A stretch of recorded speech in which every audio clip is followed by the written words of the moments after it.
Playwright Anton Chekhov famously said, "Never place a loaded rifle on stage if it isn't going to go off." In other words, every detail must be relevant, and every setup should have a payoff. Thus, the narrative principle of Chekhov's gun was born. But it isn't always a gun. Chekhov's Whatever is a podcast where myself and guests watch a movie and try to predict what role Chekhov's gun will play. Welcome to Chekhov's Whatever. Hello and welcome to Chekhov's Whatever, the podcast that makes a game of movies and storytelling. I'm your host, Meg Mazeski. Here with me today to talk about the 2026 supernatural horror film Hokum is Noelle Faen. Welcome to the podcast, Noelle. Hi, thank you so much for having me. Thank you for joining me. Noelle co-hosts the podcast Chelsea and Noelle Go to Hell, in which the duo takes deep dives into true crime, ancient history, mysteries, and even the occasional conspiracy theory. Noelle, why don't you tell the listeners a little bit more about yourself? Yeah, I mean, you kind of nailed it on the head there. That's pretty much everything that I love and am passionate about, with the asterisk of conspiracy theories. That's my co-host's job, is to love conspiracy theories, and then my job is to question them and make sure we stay on the track of sanity. But and then outside of that, I am a big horror fanatic. So when you asked to watch Hokum, I was like, what a tasty little scrumptious treat. We love another horror girly on this podcast, absolutely. Exactly as you said, we are here to talk about Hokum. This is a horror movie in which a writer visits an Irish inn to scatter his parents' ashes, unaware that the property is said to be haunted by a witch. This movie stars Adam Scott, David Wilmot, Peter Coonan, and Florence Ordesh. It was written and directed by Damien McCarthy. Currently on Rotten Tomatoes, it has a 90% critic score and an 82% audience score. So what were your thoughts about Hokum going into this? Did you have any expectations? Had you seen any of McCarthy's previous works? Yeah, I had seen Oddity and I loved it. Yes. I love a self-contained horror. I also felt like it was really original. Caveat, his first film, peace and love to him. So much peace and love to him. He's a director and a writer, like so many shout outs, but I didn't love it as much. Probably because I watched Oddity first and then watched Caveat. So I was like, this is definitely his like freshman lap. But I'll be so real with you. When I first saw the preview for Hokum, I had no idea what it was about. I had no idea that it was Irish folklore. And this might be like me not being worldly enough. When I saw the like bunny mask, I thought it was some sort of like Japanese folktale. And I thought we were going to go down like a Japanese horror. So when we popped up in Ireland, I was a little confused and shocked, but I was in for it. I liked it. More and more, though, I do like to go into a movie blind because then I feel like I don't have high or low expectations and I'm just ready to be surprised. But yeah, the bunny mask, especially because it was on a grainy black and white TV, it certainly gave Ring vibes in a certain way. Yeah, it was giving me that, like an Oni mask kind of like that vibe. But children's Jackrabbit show as well in Ireland. Why not? I mean, I'm here for it 100%. But yeah, I also appreciate a preview that doesn't give everything away. Yes. I feel like we live in an era where you watch a preview and it's basically a shortened summary of the whole entire movie from start to finish. So this was, whoever cuts these previews for him should be paid more money than God, because it was fantastic to watch a preview where you're like, wait, what? And it didn't spoil anything. Yeah, exactly. Yeah, much like you, I also enjoyed Oddity and Caveat, Oddity in particular. And when I heard this described as a folk horror film, I'm really on board with the folk horror subgenre. And I've been to Ireland once. I loved it. Any sort of spooky Irish moors or foggy forest, I'm definitely there for the atmosphere. It's funny that you say that they were kind of going for a folklore horror, because yes, of course, obviously that's the whole story of the witch in this film, but I almost saw this film as a haunted hotel story. I kind of felt like it was in the same family tree as even like The Shining. I would agree with that, and I'll have more to say about this later, but I do feel like the ancient folk horror, it kind of takes a sideline to the more everyday horror of men. Yeah. Humanity. And that's exactly it. All right, before we get into the details of Hokum, here's a quick overview of how Chekhov's Whatever works. This is a podcast where myself and the guest watch and review a movie that's new to us. We also play a game where we try to guess what Chekhov's gun will be and how it will play out later in the movie. Chekhov's gun is a plot element that must have a setup and a payoff. That setup usually happens in Act 1, and the payoff typically comes later in Act 3. A Chekhov's gun is also typically a concrete item, action, or person, rather than something symbolic or thematic. And finally, a Chekhov's gun should move the plot forward. We get 2 points if we correctly identify a Chekhov's gun. We also get an additional bonus point if we correctly guess how that Chekhov's gun will pay off. And finally, we lose 1 point if we incorrectly identify a Chekhov's gun and its role. Whoever has the most points at the end of the movie wins. All right, our movie starts on our protagonist, Ohm Bauman, as played by Adam Scott. He is a famous novelist, and he's in the middle of writing the climactic ending to his series, in which a conquistador in search of treasure is about to fatally smash a bottle over a young boy's head. But Bauman is interrupted by a noise and a shadowy figure on the stairs. So what do we think of this character introduction? First of all, I've never met anyone named Ohm, but I think that is fun and original. The name caught me by surprise just as much as what the movie was. I actually want to say that I may have, and it could be wrong, and I'm totally fine with that, but I feel like I saw my first Chekhov's gun in this opening scene. I will say at the top of this episode, I feel like there are a lot of Chekhov's guns in this movie. Okay. Thank God. Thank God you said it, because my partner and I watched it and we were taking notes, and I was like, I could be totally off base here, but it feels like every single scene has something that has me going like, maybe that. Yes. And I know that it should be something more concrete, but I could not help but notice that there was this emphasis on circles in the beginning of this film. And it was the circle on the map, the circle in the desert, and then even the circle left from his whiskey glass. And yes, my mind thought, I didn't know what we were going to do with the circle. So I thought it was like Chekhov's circle portal, something like that. I was like, maybe what else would a circle be? But that was the first thing that stuck out to me. I like that. So he sees this creepy shadowy figure on the stairs, and then we get our first little jump scare. There's a strange wounded woman who appears over his shoulder. It seems to be his mother, because we immediately see him going through a box of old family belongings, and we see a photograph of his mom and his dad, in particular on their honeymoon in Ireland. Also in this box of belongings, there is, you guessed it, a gun in a locked box. Who would have thought? I know. I feel obligated on the show. Anytime there is a literal gun, I have to say Chekhov's literal gun. And yeah, I'm going to co-sign that. Excellent. Maybe it's one of the more boring guesses, but I do almost always predict that a gun will, of course, go off. So to try to make it a little bit more specific, I will say that Bowman will use this gun to defend himself against a human assailant, because as we know from watching McCarthy films, there's almost always a human bad guy to go along with the supernatural baddie. Mm-hmm. And which we can appreciate, because that's the real horror, is the people around us. Who's the real monster? Yeah. Was your prediction similar, I assume? I definitely was like, is this too on the nose to say this is literally Chekhov's gun? But I mean, how could you not? It was a gun in a box presented to us in a full screenshot for a few seconds. Yes. So we have to go with it. I will say, though, dark and twisted thoughts, I thought he was going to use it on himself. That was my original thought. I think that's a good guess. Even in this first scene, I mean, it's kind of a trope to have your unhappy, alcoholic, lonely, isolated author, right? But we do seem to be going down this path for this particular character. So yeah, I think that you're picking up on some of the character groundwork that's being laid here. Yeah, and I think I was still in this headspace of like a Japanese horror, because I hadn't figured out where we were going yet.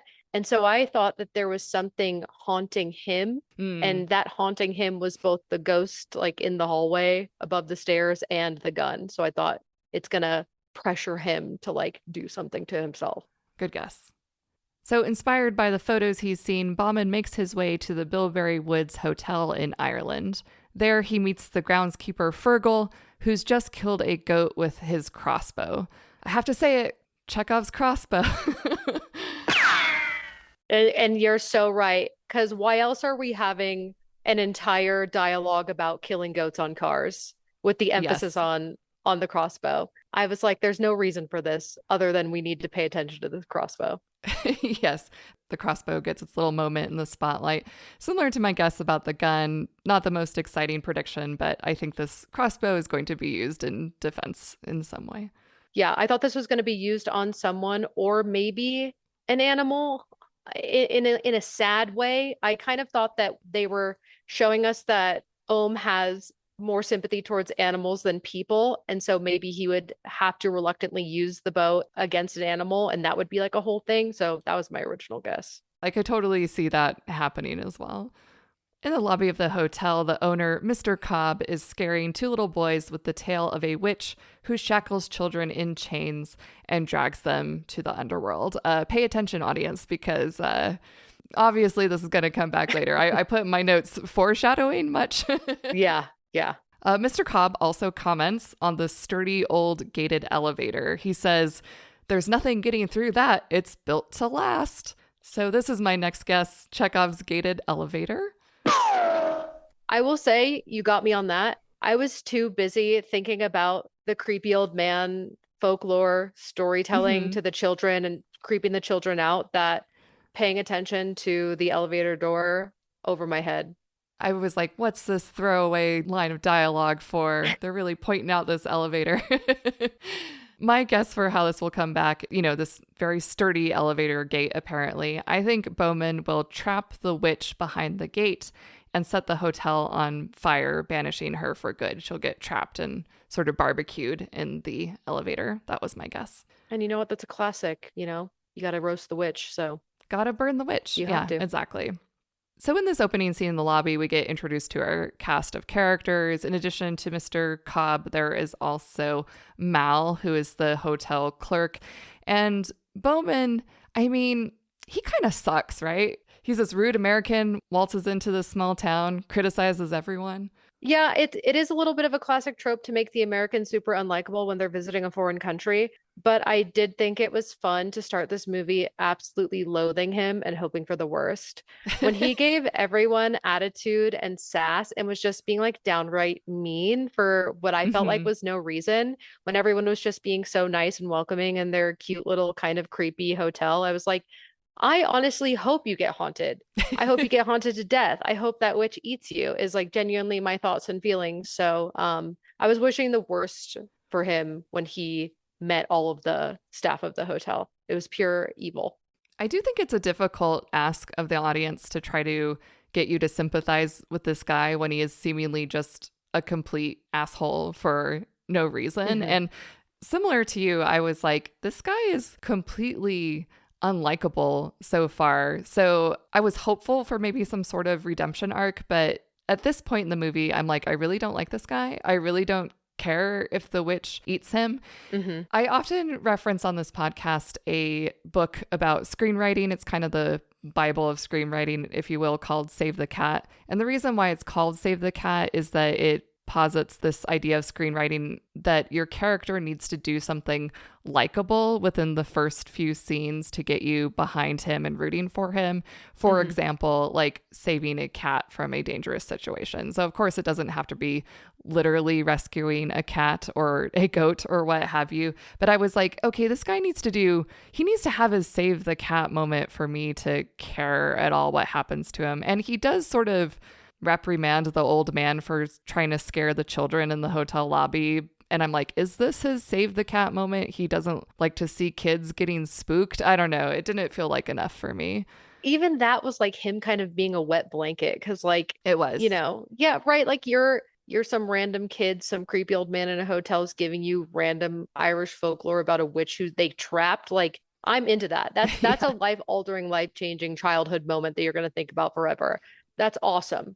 So he kind of came in as a wet blanket. There was not a single redeemable thing that he did, but I almost think it became like a 180 moment. He became so unlikable that you were in to watch him suffer. That's how I felt. I get that. I just didn't quite push over to that extent. I wish I had, because then I think I would have enjoyed the character a bit more. But instead I was like, come on, dude. You were just hoping frustrated. for him to just like be better. Yeah, be better. Oh, yeah. Speaking of this charming hotel, it's apparently like 2 days before Halloween. They're going to have a Halloween party, a costume party. There's little lit up jack-o'-lantern gourds everywhere. I love this. This is setting up the hotel as kind of its own character in the story, right? And most, if not all, of the movie takes place in this hotel. So I think it's really great that we've got this very dynamic set design and production design. And even though it's a relatively confined space, it feels very lived in and it feels full enough for the movie. Oh, absolutely. I think the hotel was an entity in itself. Totally. So Bauman locates a redwood tree from his parents' photos and scatters their ashes at its base. This is another case of him being kind of a jerk, but also it was such economic character storytelling that I really appreciated it. So he like very lovingly scatters his mom's ashes along the base of the tree, but then his dad's ashes he just kind of like dumps and sort of like chucks to the wind. Again, speaking to screenwriting, I'm like, this is what they mean when they say show, don't tell. You know, we can just see in this very simple, very economic character action that this guy did not like his dad. You know, he doesn't say a single word about it, but you're like, I get it. I instantly see the character dynamics here. Oh, absolutely. And it's a breath of fresh air when the director trusts you as the audience to put it together. Mm-hmm. I feel like another unfortunate thing of like modern movies and cinema is being spoon-fed the plot or like a Absolutely. character's development over and over again. It's like, but he was a bad guy, you know? And it's like, you don't have to keep telling me I saw the one thing he did. So I appreciate saying, I'm not going to put you through 30 minutes of maybe like haunted childhood memories to explain the Yes. relationship of like with him and his parents. I'm going to give you this maybe 30-second scene and you're going to get it with a bow on top. Exactly. Yeah. And I do think that that is a tendency of American filmmakers in particular to spoon feed stuff to the audience. So maybe it is just because it's an Irish filmmaker that we're trusted a little bit more. And you know what? You're so right. You're so right about that. While he's in the woods, Bowman comes upon a strange man named Jerry, as played by David Wilmot. Jerry offers Bauman some moonshine and a magic mushroom drink he brewed himself. Magic mushrooms and milk. My favorite combination. And this was my Chekhov's magic mushrooms. Me too. We're on the same You got wavelength. to. No, because literally, like, why are we meeting this like Grateful Dead fan for like multiple scenes, getting all of this like disposition between them and highlighting how he's drinking magic mushroom goat milk to see beyond the veil. I'm like, this is not happenstance. This is going to come into play. And I couldn't decide between him or the magic mushrooms, but I felt like the magic mushrooms making a specific appearance was too much of a smoking gun that I was like, it's got to be the mushrooms. I agree. So what was your prediction for how this magic mushroom milk drink would be used? I figured that he was going to take a bunch of mushrooms willingly, potentially at a Halloween party, and just like trip crazy style. I thought he was going to just be like very, very high. I didn't think it was going to have anything to do with like the witch per se, but potentially being so high that he gets himself in a situation where he's welcoming the witch in like with him or near him. I had a similar guess. I also thought that he would intentionally take these magic mushrooms. He would listen to Jerry's story and be like, oh, maybe it does lift the veil. So he intentionally takes the mushrooms to communicate with his mother, because at this point in the movie, he's been seeing glimpses of his mom, little visions of his mom. So I think he'll be like, okay, I'm going to open the door to the spirit world and chat with my mom. Oh my God, you have a beautiful mind. That's good. Later that night, Bowman confides in one of the hotel staff, Fiona, as played by Florence Ordesh. He says that his parents honeymooned at the hotel, but tragically, his mother was shot and killed not long after, and his father drank himself into an early grave. He's a little bit cryptic about exactly what happened, but kind of like you were saying before, I don't need everything spoon-fed. I like that we're getting sort of breadcrumbs and not the entire explanation right now, but just enough intrigue to keep us interested. For sure. Fiona reveals that the honeymoon suite where his parents stayed is now closed off. It's said to be haunted by a witch that Mr. Cobb locked inside, and Albie, the bellhop, confirms it. So we get this little scene with Albie recalling seeing the witch. So far, this has been the most effective scare for me. I loved when the witch, comes just close enough to the candlelight to light up her face and, shine off of her pupils. I love the pupil shine in a horror movie. It might be overused, but I think it's pretty creepy. No, there no such thing as overused with that. I did appreciate this. I love when you actually get everyone leaning into the ghost story, right? Because like I feel like some horror movies, it's ominous and it's a split whether you believe it or not. But they immediately brought us into, no, it's real. She's right there. This guy experienced it. Look at, you see it too. And I really do love that. That's a good point. I hadn't thought about that, but you're right. It's often that there's the skeptical person in the movie, and the main character has to spend a lot of their time convincing everyone else, no, it's real. So yeah, it is a nice change of pace to have everyone be like, yeah, she's real and she's creepy. Yeah, she's real and it's my full-time job to like make sure she doesn't come out. I'm so down for that. I love that reality to live in. Also, when Bauman is talking to Fiona, she shows him her old book of Irish folklore and explains that a common belief is that if you draw a chalk circle around yourself, that this will be a ward that protects you from the witch. So I guess I have a similar guess to your first Chekhov's gun. I'm also guessing Chekhov's chalk circle. I think that surely he will use this to protect himself from the witch later. Yeah, and this is where I figured out that I got my first prediction wrong. Because I thought he was going to open some sort of portal because my brain couldn't fathom what a circle would have to do other than some sort of like Doctor Strange-esque situation. But when she busts out the folklore book and it's like, and it's a protection circle, I was like, oh, okay, great. Yep. And there it is. And that's exactly it. Yeah. Well, I feel like your instincts were right. We can litigate this at the end. So Bauman is once again a complete asshole. He figuratively and literally burns Albie, the poor bellhop, and then drinks himself into oblivion. Did I mention that I think there's a lot of Chekhov's guns in this movie? I have Chekhov's tape recorder. Yup, you bet. I also want to say, moment of silence for the bellhop, because getting burned with a spoon, like heroin needle style, like getting the spoon hot over a flame, just like while still talking to them, and they're just kind of giving side eye, like, what are you going to do with that? And then to just randomly burn the bellhop's hand because he's like, hey, sir, I'm a writer too. Would you mind? I'm a precious little writer. Would you mind like reading my script? I love you so much. And he's basically like, kill yourself. I couldn't believe it. I was absolutely gagged. Like, I knew this guy was an asshole, but that one really took me. I was like, there's absolutely no way that just happened in front of us. And it was so like brutally evil for absolutely no reason. But when I got over that, I was like, okay. And this man is carrying around a tape recorder and what we can assume is Beyonce's Year of 2026. And like, that's got, you know what I mean? Oh, like, yeah, good point. He doesn't just have a notes on his phone. Yeah, he's rocking like the old school analog. And I'm like, the analog recorder has got to have a purpose here. I thought he was going to record like ghost sounds. I thought he was going to have like a Zach Bagans moment type thing. Like, just be like, I have creepy vibes. I'm in the creepy hotel. I'm going to like record and then play it back. And I thought he would hear something. So that was my thought.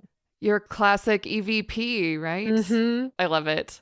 I guess that he was going to be a little bit tricksy with his analog Pretentious tape recorder here. I think that he's going to record his voice on it and then use it to lure the witch away. A little trap. Maybe trap her in the elevator with the tape recorder luring her in there. Okay, yeah. But yeah, what you were saying about poor Albie, it really is cementing just how awful Bauman is. Because Albie he's a small being. It's like kicking a dog, you know. He's so nice and he's so accommodating. And even when, to his face, Bauman calls him an oblivious charisma vacuum. Insane. I'm like, dude, stop kicking him. He's already dead. No, straight up. And he's like dissing on him being a bellhop. Like, I forget the exact lines, but he basically says something like, oh, you're a writer? Then what's that costume about? It's making fun of him just like having a job. Okay, I'm so sorry.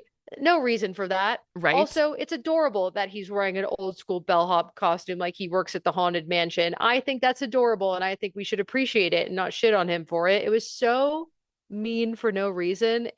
I'm too empathetic. I'm like a sympathy crier. So when I saw him getting bullied in front of me in 4K, I was absolutely distraught and I was already thinking mean thoughts about Ohm, and I was like, I actually want him to be burned at the stake. I don't want no witch to be Yes. burned at the stake. I need him to go because this is insane. We're going to be rooting for the witch by the end. For Like, sure. yes, eat his skin off his face. Yeah. Justice for Albie. Yeah, that bellhop uniform, it gave me very strong Tower of Terror vibes from Disneyland, the old haunted Yes. hotel. And I was like, yes, also R.I.P. Rest Tower in of peace Terror. for real. Oh my For real. gosh. Later that same night, Fiona goes to Bauman's room to check in on him, and she finds Bowman hanging by a noose from the rafters. So at this point, were you like, yay, movie over? Okay, this is what I thought was going to happen. So I thought that he killed himself successfully and we were going to experience this movie in like the land of the dead. I thought we were going to take a ghost realm journey and follow him as a ghost through the rest of the movie. That was my honestly hope because I really needed him to die at this point. I had similar thoughts too, kind of dovetailing off of that. I thought maybe he also had actually died in that moment, but then that would be the, sort of Sixth Sense style twist. We'd get to the end of the movie and it'd be like, just kidding, he's been dead ever since he hanged himself. Yep. But no, Bauman does survive his suicide attempt and he returns to the hotel days later to collect his things. When he's there, he learns that Fiona has been missing since Halloween night when she was last seen talking to the man from the woods, Jerry. Jerry is obviously under suspicion, especially considering that he's suspected in the death of his own wife. Bauman asks if anyone has checked the honeymoon suite for Fiona. Fergal says no, and he insists that the room is always locked and Mr. Cobb has the only key. I will say I took a shot in the dark when he came out of the hospital because I felt like we had a Chekhov's razor or some sort of handsaw, whatever that was. Yes, exactly that. So among his belongings from the hotel, he finds the hacksaw, the little hacksaw that you're talking about, and a flask with liquid still inside. Yeah, I was like, okay, so we saw this hacksaw being used to cut him down. Fiona was using it to cut him down. And I was like, okay, we see it again in his belongings, like being given back to him. And we had a beat too. We had a beat when he gets his belongings back. He looks at this and even picks it up like, oh, what the hell? And I was like, we've got to clock that. Yes. That's going to come back. Again, though, I was still in dark thought territory. Unfortunately for him, I thought this was going to be used as a attempt number 2 item. I see. So I thought we were going to say, oh, wasn't successful the first time. Let's try again. And that's where this little handsaw razor would come into play. I think that's a good guess. So Bowman decides to try to get to the bottom of what happened to Fiona. He goes into the woods and finds Jerry, who is suspiciously in possession of Fiona's book of Irish folklore. But Jerry swears he didn't do anything to Fiona, but he does believe that she is dead. At the hotel, he saw Fiona's ghost pointing to the ringing call bell connected to the honeymoon suite. He then stole the key to the suite from Mr. Cobb. Can I say something about the police department in this town? Yes. Everyone has been looking for Jerry. He is number one suspect in Fiona's disappearance. Everyone's like, and he disappeared the same night she did. We can't find him. We've looked everywhere. Mama, he was in the woods where you left him.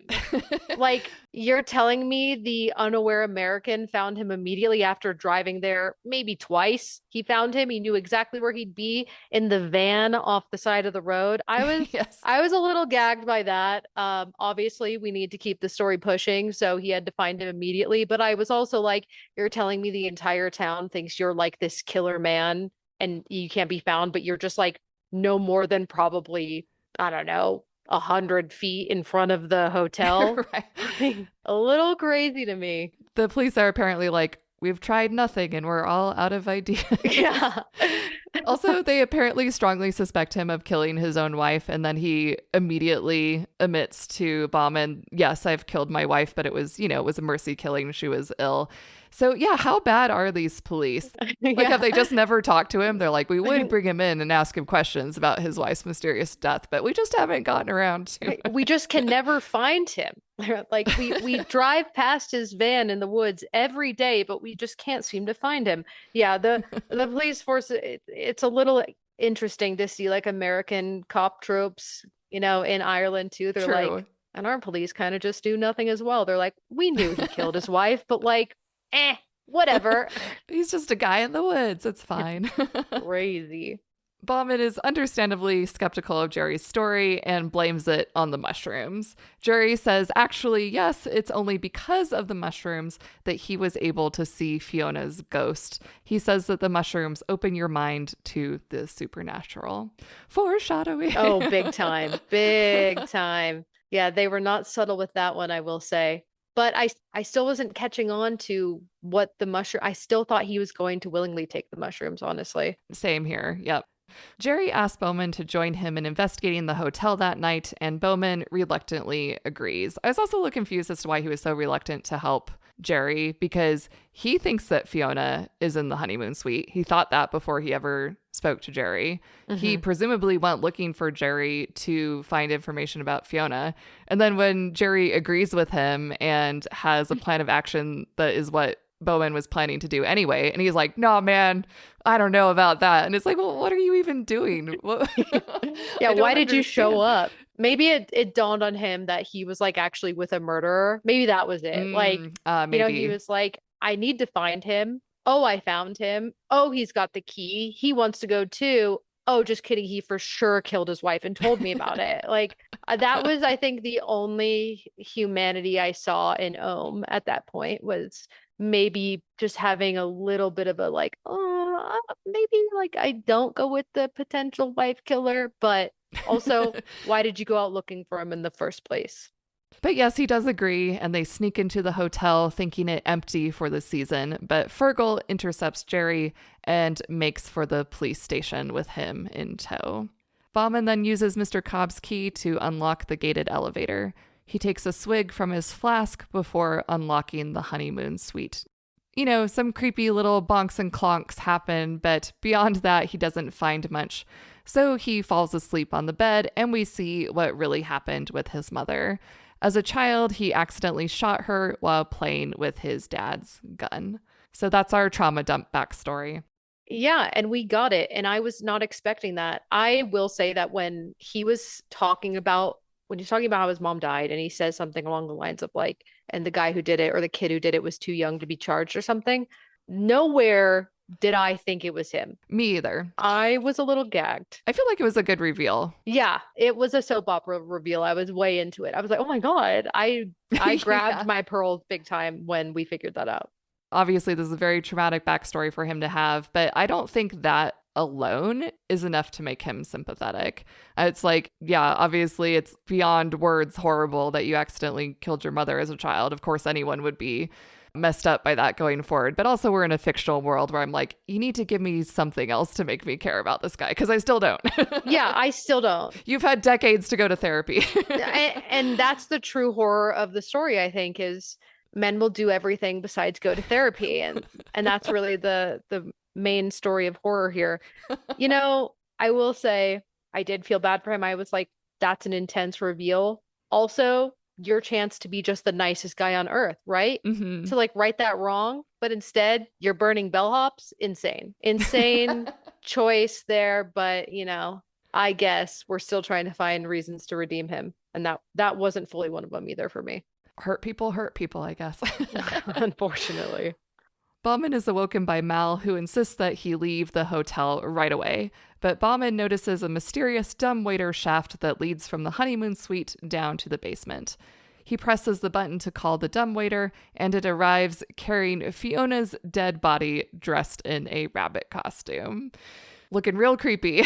Real creepy. They, those like old Halloween photos of like kids when they wore the creepy little outfits? Yes. That was her. Like the creepy paper masks. Yep. Because I was like, Hey, real quick, what the hell is she wearing? Like, what? Yes. Just Question. real. Just want to clarify, what the hell was that? Because it wasn't. It was like a oddly realistic bunny, but in like a creepy way. It was. It looked like a children's bunny costume, but made with like real bunny fur. It was a little too nasty for me, Yes. but I will say I loved that reveal. I love a little Hmm. practical effects.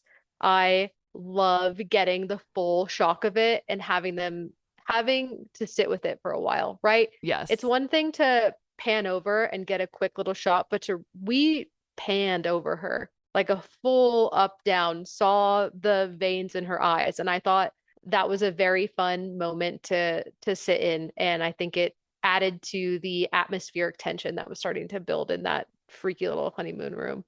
I like what you've said there. It's kind of daring you to look away, but you can't. I did think it was a little funny that I do feel like it spoon fed us just a tiny bit in this moment. Obviously, she looks quite grotesque because she's been dead for a while and in that sense doesn't look completely recognizable necessarily. But they zoom in on her name tag saying Fiona. And I'm like, yeah, we know. And Like, just in we know it's case, Fiona. you By the know, way, it's not a random other dead person. there is one person out in the world right now who looked at that and was like, "Oh my God, it is her." And I have to appreciate that for them. But yeah, that was a fun little moment for sure. Again, remember, Irish director, American audience. Like he knew he Yes. had to take us some things he wasn't willing to spoon feed us, others he had to. Yeah, just, making sure all the bases are covered. Yeah. So Bowman is pretty freaked out by this and he tries to run away, but Mal locks him inside the honeymoon suite. We then flash back to Halloween night. Fiona is in her creepy rabbit costume, listening to Bowman's notes on his tape recorder, when Mal drugs her and sends her down the shaft to the basement. Back in the present, Bowman finds the recorder beside Fiona's body and listens to her final messages. She was apparently pregnant with Mal's baby, so he got rid of her to avoid scandal. Very convenient leaving those messages. You know what? That's what I think too. When I know I'm about to die, I'm like, where's that analog recorder I had on me that I was going to give back to the asshole author? I've got to record a message. That was another twist that was a little soap opera-y for me, that Yes. she was like having an affair and was pregnant, and that's the reason why she was being murdered. That did kind of catch me. I honestly thought she was like purposely sacrificed to the witch. Yes. I Hmm. thought we were going to be sacrificing her to the hotel witch so that patrons of seasons next could have a good time. So that Mm. did kind of catch me by surprise, that little reveal there. I did also think she's being sacrificed to the witch. As we said before, it seems like everyone in this hotel, Mal included, is on board and fully bought into the idea of the witch. So I also thought that he was drugging her, sending her down there for the witch to take care of. It's at this point in the movie also where I feel like there are a lot of threads, and I don't know if they are successfully tied together because now we have a witch, we have a ghost, we have a murder mystery. And I'm Hmm. like, what's the through line? Is there a through line? Also, personally, if I believed I were doomed and dying as Fiona did, I think I'd take off the creepy rabbit costume. I'd be like, this is not what I want to be found in. Yeah, for sure, right? Because like she's not going on day one. It's going to take a while, right? At least by day two, the rabbit costume's coming off. It's got to come off. It has to. Like it just has to. Day two, I'm pissed off. I'm dehydrated. I'm hungry. And I'm like, why am I in this fucking rabbit costume? And I'm ripping that off. Exactly. So I'm totally with you there. She knew it would be creepier if she kept it on. No, really. She's like, and guess what? When they find me, they're gonna have nightmares forever because they're gonna find me in this creepy ass rabbit costume. And honestly, maybe she got the final in, right? She's like, I'm going to scar them by wearing this, and then they're gonna find me and be like, whoa, not only is this a dead body of a person I love, but she's in this creepy ass costume. She's like, fingers crossed, Albie isn't the one who finds me. Yeah. With Bowman now trapped alone inside the haunted honeymoon suite, the scary shit really starts popping off. spooky shit like eerie noises, apparitions of his mother, and also there's an old TV playing a twisted, nightmarish version of the children's show Jack the Jackass. And also, Jack the Jackass confirms the story that we've gotten allusions to before. Bauman did indeed accidentally kill his mom. His dad blamed him for her death, and Bowman has been carrying the guilt ever since. I do love whenever a horror movie like has something of the past come to the present to reiterate a story, but says it in an asshole way. Like, yeah, you're right. It was you who fucked everything up. I do think that's very fun when like a childhood thing or something of the past that they loved or reminisced comes back and just like shits on them. I think that's a very fun little like dark and twisted thing to do to the main character, to just like use everything against them. I thought that was very, very fun. And it gave me kind of like Halloween 2 season of the witch vibes, or Halloween 3 season of the witch vibes, to have that like TV character that you was supposedly beloved turn around and be like, oh no, you did kill your mom. That was on you. I really loved that. I thought that was a little sick and twisted treat for all of us. I like it too, because I think in a way it's sort of skewering the millennial tendency to look back on your childhood with rose-colored glasses. You know, everything nostalgic is good is what, you know, that tends to be sort of the default setting for a lot of millennials. So I like this sort of perverted distortion of his nostalgia. It's like, just kidding. It was bad, actually. Oh, yeah. Similar to what I was saying before about how do all the creepy threads tie together? And I feel like Jack the Jackass is the least cohesive of all the scares in the movie. Honestly, I felt like Jack the Jackass was included in the movie to have something on the posters or to have something in the trailer. Because beyond the connection to his childhood and his childhood trauma, there's not really a lot to justify the inclusion of this character, I didn't think. I agree with you, but I'm almost like it's a draw for me because having a trailer and a poster that doesn't give me anything or give anything away means more to me than maybe having this like perfect cohesive through line as to why that rabbit's even there. I'm almost like, if we had to do sleight of hand magic to like keep this movie kind of under wraps, a little secret, keep you off its trail, then I'm like okay with that, because it was weird and freaky and also random. Like, why is there a haunted TV all of a sudden? Like Right. We're in this like folk magic, right? Like she's got all these weird little talismans and she's like a spooky bog witch of Irish folklore. We're very like old school, and then it's like a haunted TV / VHS player. And I'm like, where did that even come from? Didn't realize that was the type of haunt we're doing. And it's almost like a possession type thing, because you have like the character coming back and talking shit to him. So, and you're like, wait, why? But I kind of loved it because it was weird and freaky, and they for sure used it just to be a misdirect on the poster and promo. And I have to appreciate that, because it, when a movie can fully like take me by surprise in what it is, I'm eating it up. It's getting, I'm 5 stars on Letterboxd. I'm like, you got me, girl. So I'm willing to give it to him. But if I'm thinking about it critically, I will give you your flowers as well. There was no reason for this at all. So it sounds like we both agree that it was a bait and switch, but you were happy with that and I was not. Yep. And that's it. So with no other means of escape, Bauman contemplates using the dumbwaiter to investigate the basement.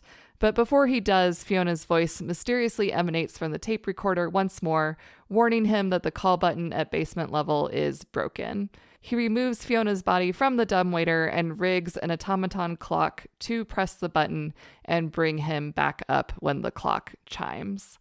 He kind of Home Alones it, I suppose. That is actually such a perfect way to put that. Because when he kept like looking at the clock, I just thought he was annoyed by it. Because like me too, right? It kept going on. I'm like, girl, shut that thing up, right? When he was like, ooh, my little Macaulay Culkin brain is going to take that apart and use it to hit the dumbwaiter up, because it can't. Also, thanks, sis, for the heads up that the dumbwaiter, you know what I mean? Like, love you for that, girl. That is a perfect way to describe it, because he for sure was doing his Home Alone, his big one right there. And I was just like, are we going to turn that thing off? But Yeah. better use case. I think I read somewhere that McCarthy, the director, either used to be an electrician or his father was an electrician. Yes, he was an electrician. Okay. So now seeing this in the movie, I'm like, I feel like he just wanted to do a little electrician thing in his movie. And he's like, this is what I'm going to do. Yes, he wanted to flex on that. And he actually, you know what? You just reminded me when I was looking up a little bit of his bio, he was an electrician and that's what he was doing for trade to pay for his short films before the first feature, Caveat. He got into horror because his dad ran a VHS store from the 80s and 90s. Oh, So cool. maybe that's why we have a random VHS slash TV player like showcasing a weird children's show. It's like an Easter egg for himself. Exactly. It's a present just for him. And honestly, you have to get behind that. I mean, I would too if I were making movies.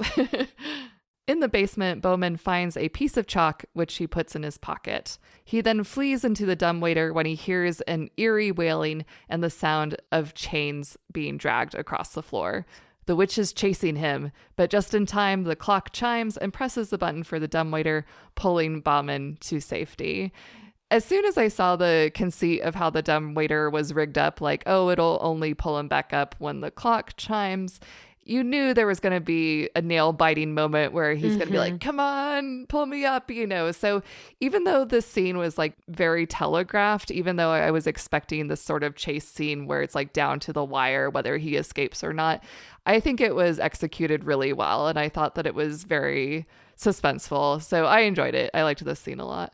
Yeah, I thought this was really fun. And right with you, I was like, we're going to have this kind of like cat and mouse scene. But I thought, since we had a witch who was making TVs be possessed, assuming that she was going to like possess the Macaulay Culkin of it all. Oh, I was like, she's going to stop that. She's going to use her witch magic and stop that thing from dinging and bringing him up. That's what I thought was going to happen. So I was feeling a little extra anxious when she was approaching him and that thing wasn't going up, but it eventually did. Shout out to him for being an electrician. But yeah, I did think that was a very fun little chase scene. And it gives us just enough of her. Yes. To be like, ooh, there's our girl, and then take her away.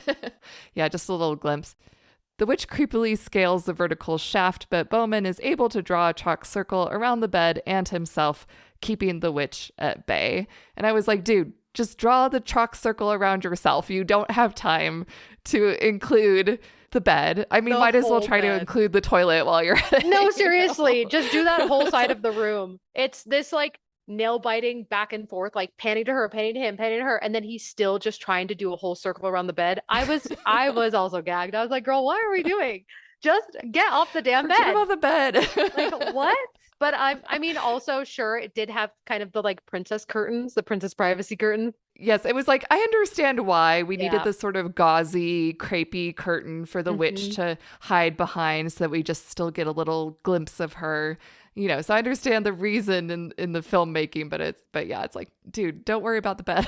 Yeah, but in practical real world times, you're like, girl, move away from the bed. I will also say I loved watching this witch scale the shaft because he looks down a few times and she's not there. And he's like, he does almost like a comical, like, whew, beat that one on like that last look. And that bitch is, oh, she's crawling, girl. She's crawling up. I love when creepy girls crawl. I'm like, put them on the walls, put them on the ceilings, put them backwards down the stairs. I love that. So it was very, very fun.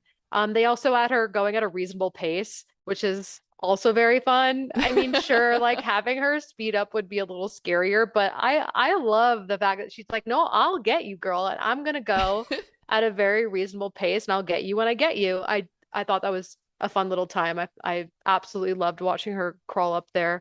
If they panned back one more time, you would have seen her filing a nail. Like she was really just taking her time with it, which I do love because, yeah, she's gonna get you, girl. But unfortunately, that did give him enough time, just enough to do a whole circle around the damn queen bed. Just enough time for the princess curtains. Yeah. It's lucky he did because apparently he somehow fell asleep in the middle of the night. I wouldn't, but yeah, he survives the night and he wakes up the next morning. And it turns out Jerry has escaped Fergal and has come by the hotel looking for Bauman. Bauman desperately tries to get Jerry's attention by ringing the call bell at the front desk. he does finally succeed despite Mal's best efforts to maneuver Jerry away. This scene wasn't as successful for me. I get it was trying for the suspense, but Mal was just so incompetent. He just kept looking at the call bell, being like, oh no, I hope Jerry doesn't hear it. It's like, dude, you could do something to try to stop the ringing from happening. You know, go mute the bell, go pull the clapper out of the bell, do something. But instead he just stares at it. Yeah, he stares at it and gives this like this energy of like a dog who just chewed up socks. He's just like looking at you like, oh, oh no. And every time Jerry came back in, it was almost like a comical amount of times. Like he would come back in and it was just like a second away from that bell ringing. It felt like it was being intentionally ridiculous, or at least that's how I interpreted it, because I was like, this is insane. Like he's being so obvious. And then Jerry's turning the corner every 0.5 seconds. Like, oh, and one more thing. And what about, and let me just, Very and Columbo. no, straight up. I was like, this has to be intentionally ridiculous, because like, I can't buy it any other way. Genuinely, this scene irritated me the most, because also you're telling me the creepy hotel made out of sticks and mud is fully soundproof? Like, Jerry definitely would have heard that. He would have heard it. Like, there's no one there. It's in the middle of nowhere, perfectly silent. And there's a man banging and screaming on a glass pane made in, I'm assuming, 1802. Yes. But that's apparently the most like soundproof thing in the entire universe. I was like, Mama, no, he could hear you. There's no way. That whole thing gagged me. To that very same point, when Fiona is trapped in the basement, I mean, granted, it's pretty far down and it seems to be stone and everything, but I had a similar thought. I was like, how soundproof is this hotel? Did she never scream for help in the whole time that she was trapped in the basement? Because she was apparently down there long enough to die of starvation, I assume. Yeah. And no one heard her ever. It kind of beggars belief a little bit. Yeah. And like this hotel, they just had a party. Okay, this is what I imagine now. Had a big Halloween party. I bet they have decorations. Where are you storing those decorations? Creepy basement. They had to have been like going in and out. Or maybe Irish buildings from the 1800s are just like made out of material we don't even have anymore. That's just like the most soundproof thing in the world. But I don't know. Or maybe every time they hear a strange noise, they're like, oh, it's just the wind across the moors. Sorry, there's my bad Irish accent. No, it was good. I got it. Oh, thank you. I thought that was very authentic. Yeah, it's just another folklore story. Maybe that's it. They heard her screaming and they go, that fucking witch, there she goes again. You know, okay, you've answered it satisfactorily for me. Yes, they were like, it's the fucking witch again. Yeah, she's making all those noises. Once again, screaming on a Tuesday. Like, that's actually, you know what, that's for sure it. That's got to be it. That's the only way I'm allowing this to pass. I accept that explanation, yes. Now that he's been found out, Mal is panicking and he lights a fire to burn down the hotel and the evidence of his crimes along with it. Jerry manages to free Bauman from the honeymoon suite, but just then, Mal shoots poor Jerry dead with the crossbow. R.I.P. Jerry. R.I.P. Pour one out for him. Big one. I mean, I knew that sis was not long for this time, but I did not want it to be that way. I didn't want him to get got by the bow and arrow. I didn't either. Yeah, our poor sweet magic mushroom goat milk drinking man in the woods. Get you a man who can do both? No, I don't know. No, yep. And that's exactly right. And the both is magic mushrooms and talking to dead people. So exactly. The perfect man does exist. Mal then tries to escape himself, only to find the elevator locked behind him and the fire rapidly spreading. Bauman hears Mal returning for the keys to the gated elevator, so he flees into the basement with Mal in pursuit. But the witch is there waiting for them. She traps and shackles them both. This is the scene where we get the full reveal of the witch. And I have to say, I was a little disappointed. I preferred the sort of sideways glimpses of her before. She seemed less scary when I saw everything going on. I will say I did love Ohm making the circle as she's coming near him. and then you get her right behind him, like, or, backside, if you will. Very like scary stories to tell in the dark. I Yes. I did love that. Was she a little anticlimactic visually? Sure. Did I love her kind of like popping up, being like, boo? Yeah, I did love that. I really did love that. And we were torn in this household. My partner thought that he successfully did the circle. Mm. I was hoping that he unsuccessfully did the circle. He was for sure unsuccessful in it. But I do think they kind of left that for you to realize for a second. And then when they show you the next scene of him kind of like up against the wall, sad, and then he's in shackles, you're like, oh shit, no, he wasn't successful with it, which is crazy because he was successful with the giant ass circle around the entire bed, but unsuccessful in the tiny circle around himself. So maybe we were wrong all along. Maybe the key was giant ass circle around the bed. Yeah, maybe you're onto something. Maybe maybe she just gets confused if you're making a big circle and she's like, Yeah. "Huh, She's what are like, they doing?" yeah, And then what's that about? then she just watches and then you're able to complete your giant ass circle. Now, that's a good point. I did like that moment of suspense where you weren't sure whether he had escaped or not. And also, I did like that it was kind of clever that he was like, oh, I know how to protect myself against the witch, so I'm going to lure Mal down here, but I'll be safe because I'm Trixie and I have a piece of chalk, and Mal doesn't, only for him to, underestimate the witch. Yeah, yeah, which you do have to love when our girls come out on top, you know? She's like, you come to my house, you think you can beat me? I don't think so. Yeah. With all hope seemingly lost, Bauman's mother appears before him again. She comforts him, forgives him, and urges him to leave. And he better listen to his mom and get his ass out of there because the witch starts dragging the two men to the underworld, just as the legends had said. So even though I was a little disappointed by the visual reveal of the witch, I did quite enjoy the visual reveal of the underworld because we see these what appear to be tortured souls, and they seem quite ravenous and rabid, and they're there to, eat your face off. So that's pretty scary. I do like when they show us too. There's two wolves inside of me. The wolf that's like, allow my imagination to, fill in the blanks here. And then there's the wolf that's like, no, open up hell, drag me to hell style, Yes. show me it, take me there. And I think it adds to this universe where everyone just believes everything. Like everyone's just full in that the witch is real. And so of course we all are full in that like the underworld is going to open up and swallow these guys whole. I thought that was so fun. I think sometimes you have to give everyone their cake and let them eat it too. And I did appreciate it in this scene showing us them literally being dragged into hell, which is so sick, so cool. Yeah, fortunately for Bauman, he's able to escape the underworld. He uses the hacksaw to cut through his shackles and escape the basement. But poor Mal isn't so lucky, and he gets dragged into the underworld. I've got a question for you. How do you feel about the mom ghost character? Because I'm like, wait, friend or foe? Because her haunting the house, creepy and weird and scary, right?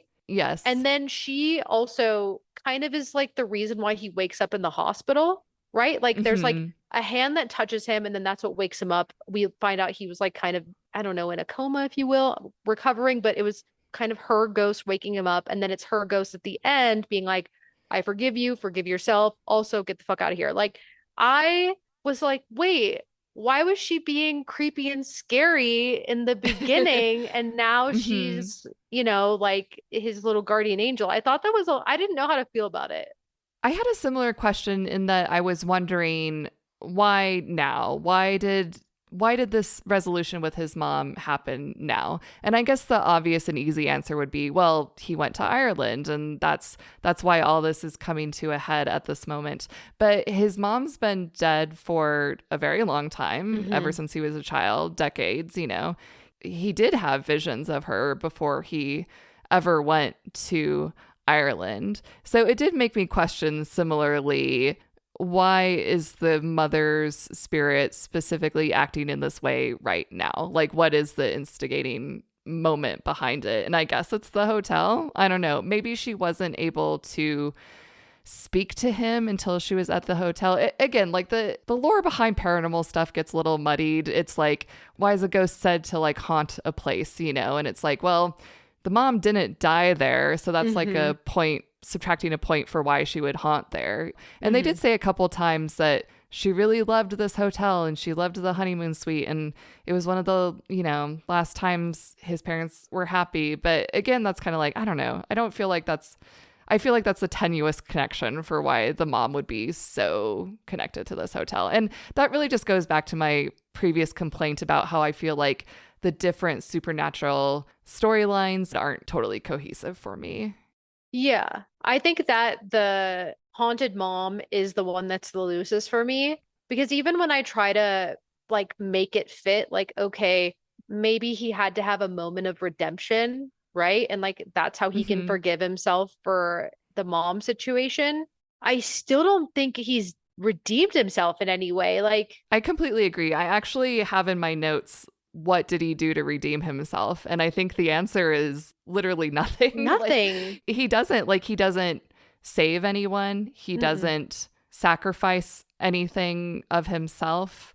I guess you could say he helps to bring Fiona's murderer to justice, but isn't that really the witch who is doing that more But so? also, like, does he? Like, do they know the tea? Right. Like, do they know the affair tea? Like, I don't think so. And yeah, the witch is the girl who took care of it. So, you know, like, I don't even think there was justice there, because what he should have done is been like, hey, everyone, I saw a witch, and guess what?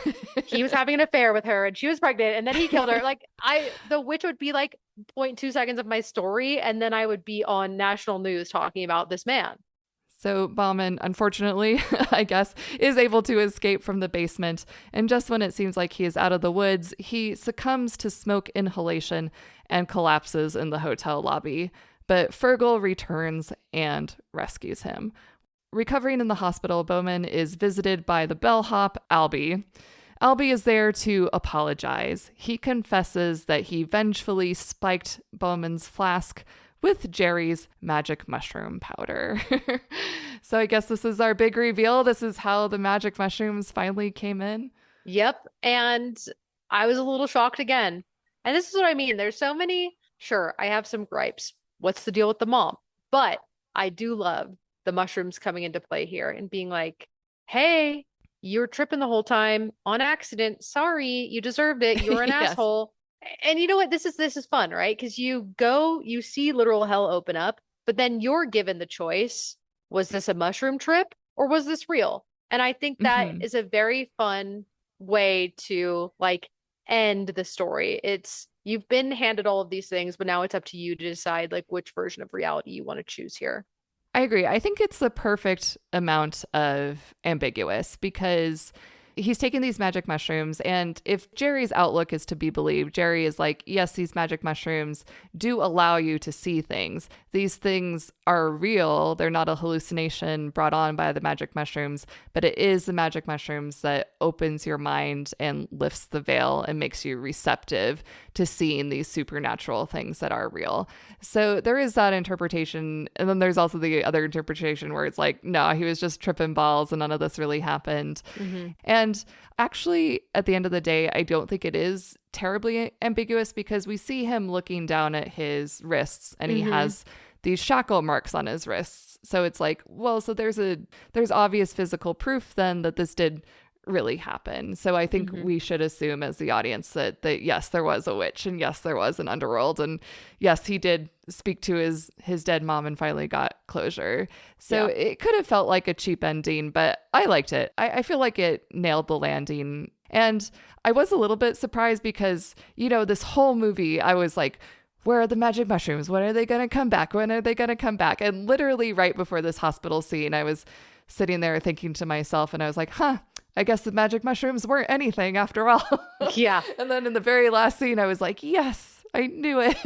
It was a long-awaited payoff for sure. It was the only thing left on my notes that I had a big fat question mark on and was like, I guess it was a swing and a miss. So that was a fun detail. I also didn't expect it to come from the precious little bellhop, Yes. who also has every job in the world because he shows up in the hospital as like an old-timey ice cream parlor Yeah. attendant. I don't know what you'd call that, but just again being like very precious and sweet. And maybe that's like the only redeeming moment that Ohm has is like, but again, reluctantly, because he's like, Yes. do you want to read my script now since you're like held captive in this hospital recovering? And he's like, haven't I been tortured enough? And you're like, girl, you couldn't even, like, after all that, you still couldn't even be nice to him. And he also made fun of the outfit again. Show a little bit of gratitude here for being alive, dude. No, straight up. Oh, I'm so sorry. This man has multiple jobs to fund his passions. And what are you doing? You know? Sorry that he's not the one in a bajillion authors that gets to, actually write for a living and have that be their only job. No, straight up. Like, oh, I hate when people are mean to, again, this is like the empath. I hate when people are mean to like customer service workers. And like at the end of the day, that's what he's doing. He was like working It's as a true. bellhop, and then he's, scooping out ice cream, and people are yelling at him and people are mean to him all day. And now this guy too. Yeah, I don't know. I And now can't. presumably he's lost his job at the hotel because I guess Yes, it's it's probably burnt to the gone. ground. It's gone. I don't know. And the only moment that Ohm had to be redeemable, he still kind of had to be an asshole, which I mean, at this point, we can kind of laugh about it, but I'm still upset because I'm like, again, making fun of his precious little outfits and his precious little jobs that he has to have to pay for his writing passions. Like, girl, give me a break. You were saying you were feeling this deeply as an empath, and I'm like, I'm feeling this deeply as an aspiring author. So I'm like, dude, it's hard to get your manuscript out there. Be nicer. No, straight up. Like you just saw hell open up and you still can't be like, you know what? I would absolutely love to read like your manuscript. There would be nothing that would make me happier. Actually, that's going to be my life's purpose now. I'm going to just read everyone's work that they submit to me. No, like he couldn't even be like redeemable in that point. But I guess like the bellhop had this moment of like, well, I'm gonna bring it to you anyway, which is kind of fun and like tongue-in-cheek relationship Yes. there after he's like, oopsie, I drugged you. So that's like a little cute, but that was the only thing that I didn't love about the ending. I thought it was very fun in the way of like, oh, these are where the magic mushrooms come in. You get this moment of like, oh, was it all a trip? And then he looks at his wrist and he's got like the bruises from the shackles, and you're like, oh no, that's for sure real. And Hmm. then he could have been redeemable and he could have been nice, and then he still had to kind of be an asshole. So that's it. I just want my main characters to be nice to the customer service workers. That's it. It's such a low bar to clear. But yeah, it's exactly as you said. We get this little moment where it seems like we are led to believe that Bowman has turned over a new leaf, had a change of heart. He, as you said, agrees to read Albie's manuscript. He gives up drinking and he decides to rewrite the ending of his own novel.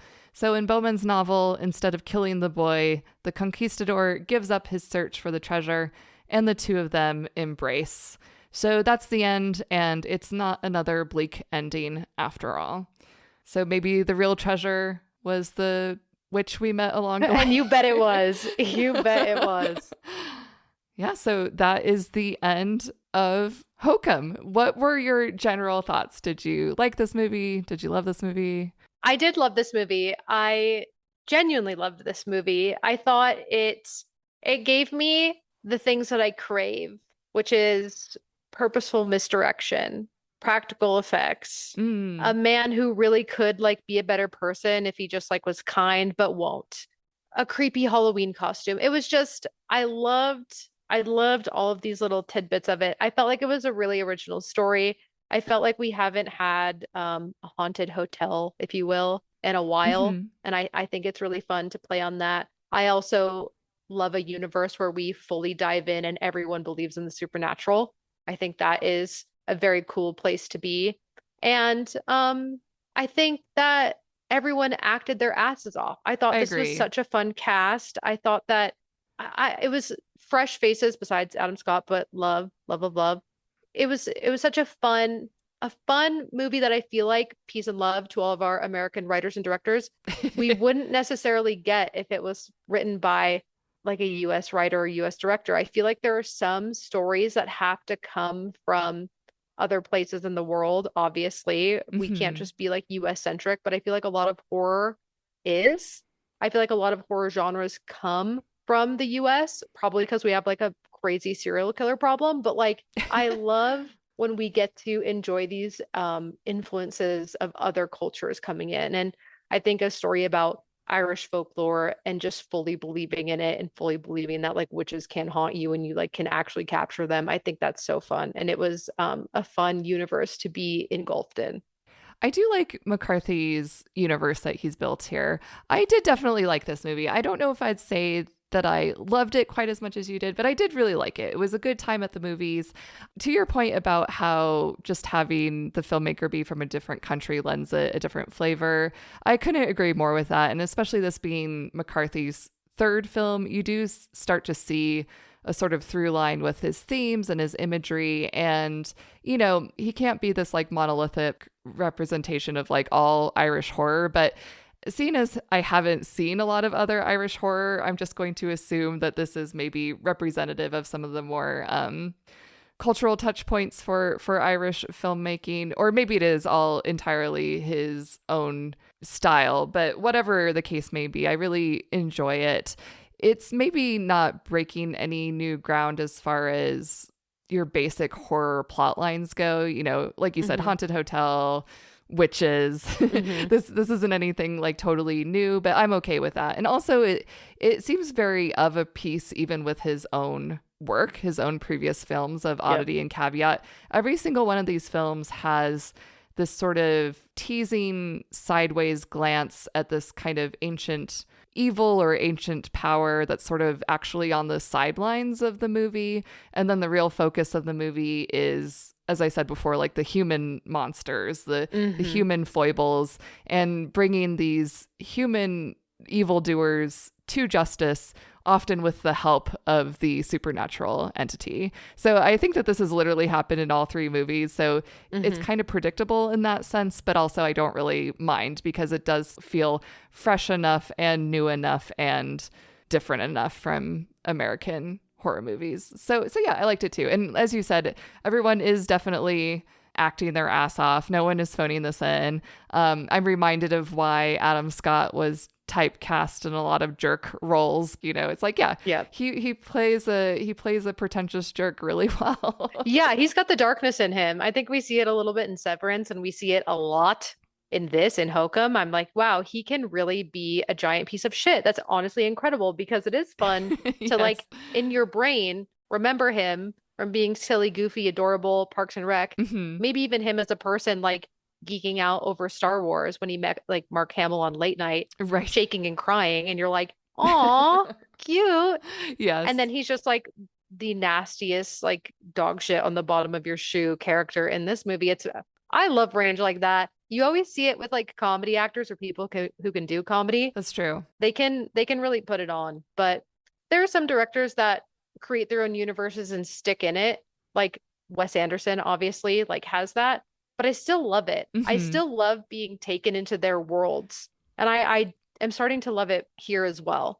I also love that these movies can all be in their universe together. And I think that's very fun. I think that's how you get a fan base who is like hook, line, and sinker on whatever you do next, because I'll be watching. Oh, me too. I'll be watching. I'll be listening. So yeah, it was very fun.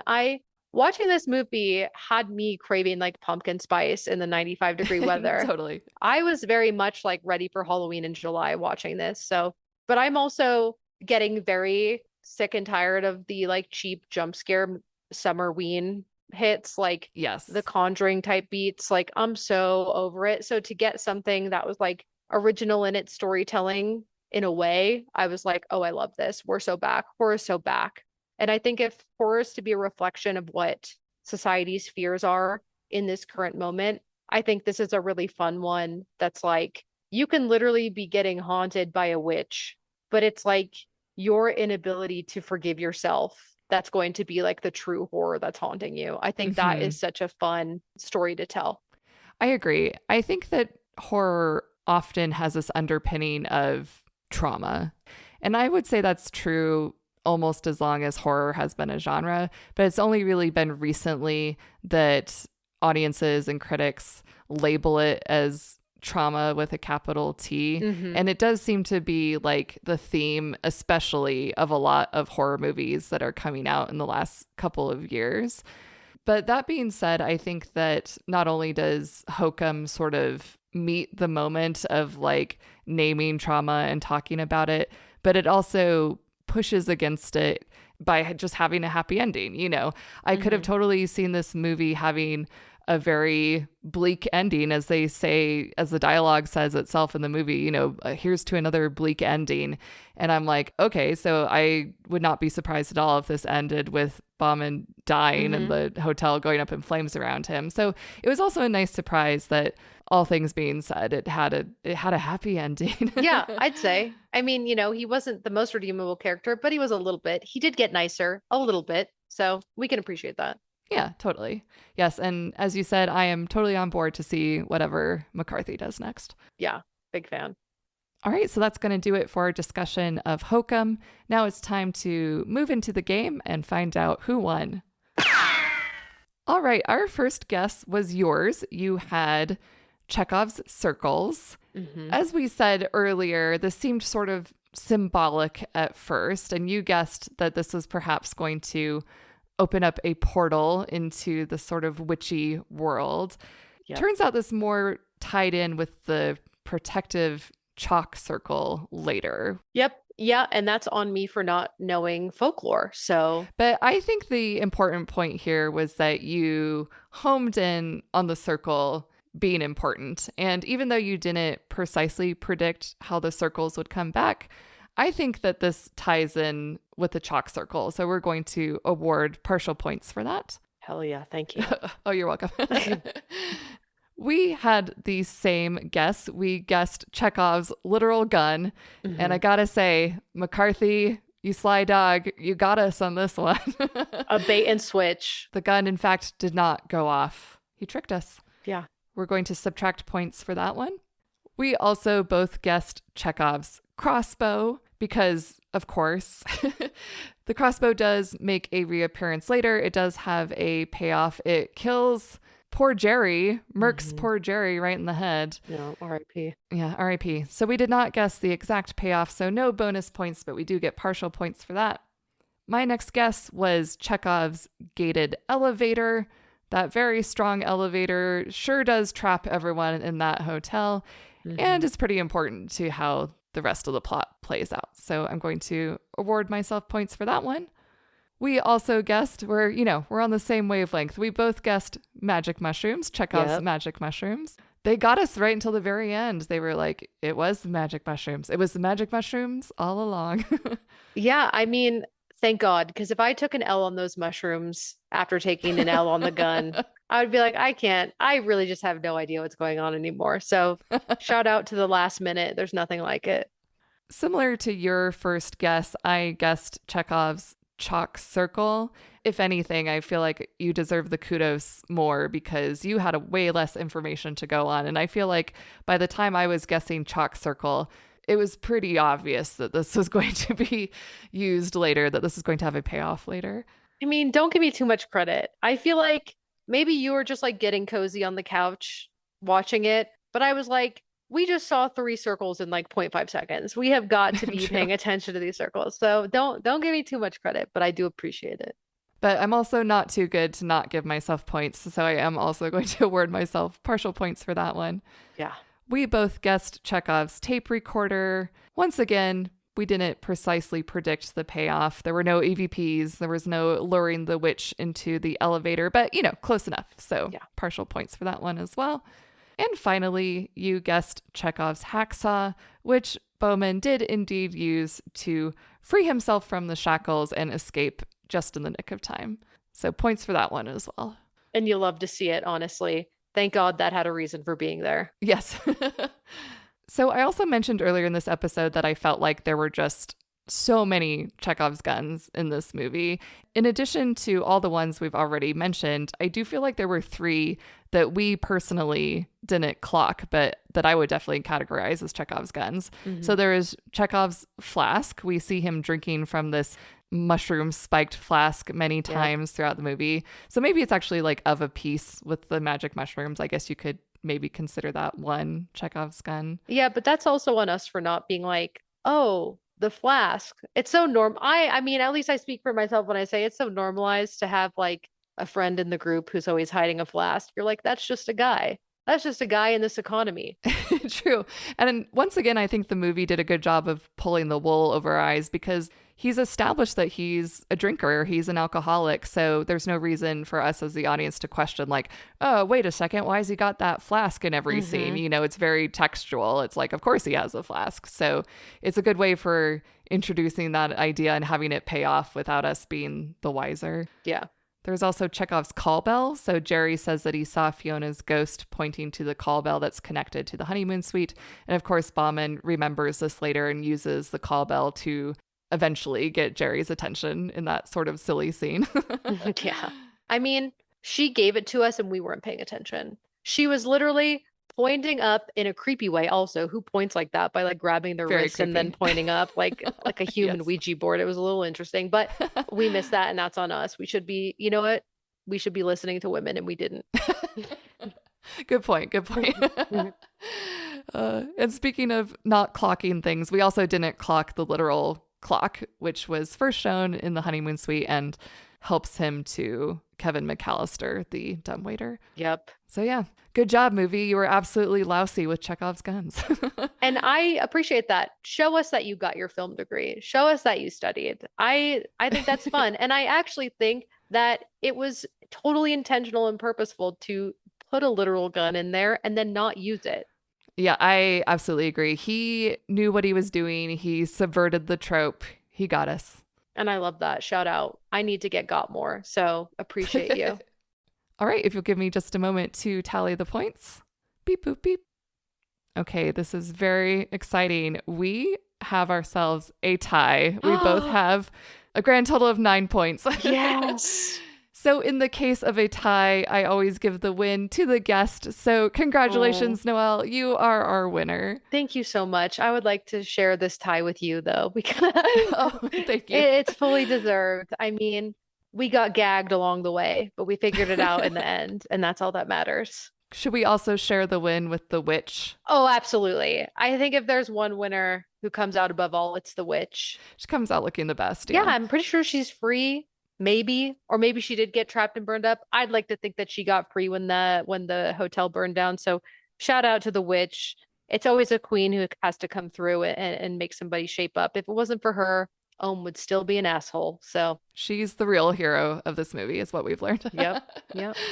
Well, Noelle, thank you so much for joining me. It's been an absolute pleasure, and I hope you'll join me again someday. Yeah, absolutely. Thank you so much for bringing me on. This is also such a fun game to just play. I loved having this in mind while watching the movie with my partner. It made it really like fun and interactive and had me paying attention more than I usually do, which I very much appreciate. And even paying attention to like foreground stuff, which is super fun. I don't know, it's if you feel like you're getting a little like washed up on watching movies, even if you're being like forced to attend the like government regimented Marvel movies, to play this game is very fun. It brings a little whimsy back into movie going, which I appreciate. I also think we need to be like getting everyone butts in seats, everyone purchasing physical media copies. I will be buying this for sure. And no better way to like get yourself back in the movie theaters than to play like a Chekhov's gun with your friends. Obviously not talking while the movie's happening, but afterwards, so fun. I love it. I love to hear that. That's the greatest compliment. And I'm so happy when people say that. I love that I have, injected a little bit of excitement into the butts on the couch movie watching experience and butts in seats, of course. Yes. Yeah. You're making it whimsical again. So shout out. Oh, make movies whimsical again. Yeah. Yeah. Well, until next time, Noelle, once again, where can people find you online? You can find me on Chelsea and Noelle Go to Hell, where everywhere podcasts are heard. I am also mostly on Instagram. Find me there at Noelle Faen. And then the podcast is at Go to Hell Podcast on Instagram. Don't try to find us anywhere else. I'm off Facebook. We deleted Twitter a long time ago. So really just find me there where it's peaceful on Instagram. And I will leave links in the show notes so that people can find you. And to everyone who's listening, thanks again for giving us a listen. If you are enjoying Chekhov's Whatever, please do like and subscribe on YouTube. This is one of the best ways to help new listeners find the podcast. And until next time, thanks again for listening. Bye. Bye. Thanks for listening to Chekhov's Whatever. Go to chekhovswhatever.substack.com to follow along with the podcast. If you're enjoying the show, be sure to subscribe on your favorite podcast app and leave a positive review. You can also find video clips and full audio episodes on YouTube, so be sure to like and subscribe at Chekhov's Whatever. And finally, you can send email to chekhovswhateverpodcast@gmail.com. All right, let's end this show with a bang.